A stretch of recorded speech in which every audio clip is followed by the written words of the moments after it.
तो hello guys, welcome back to my YouTube channel, my second blog. तो अनिका दुदिन आगे देखा रही धान के माटी फाड़नी करे आज डायरेक्ट देखाबो धान रोपे के लिए। तो भिडियोटा देखते था लास्ट तक ले मैं जाते आई रास्ताटाय डायरेक्ट पथार पहुँच के भिडियोटा देखाबो देखते था लास्ट तक ले भिडियोटा सेकेंड ब्लॉग। तो गाइस हानि के टिमना पथार आज तो के देखाबो भिडियोटा लास्ट तक ले देखे है। मैं पथार पहुँचे के लिए और बेसी दूरिया नहीं।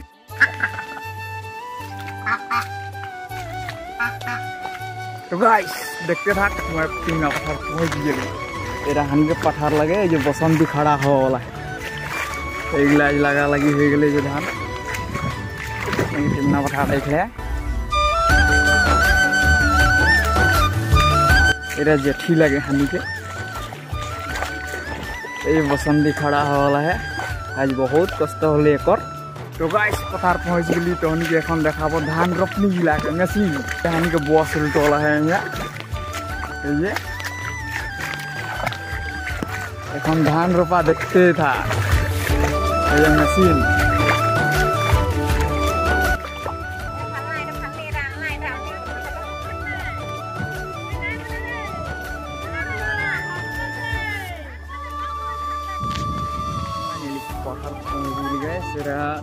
सब्जी लगे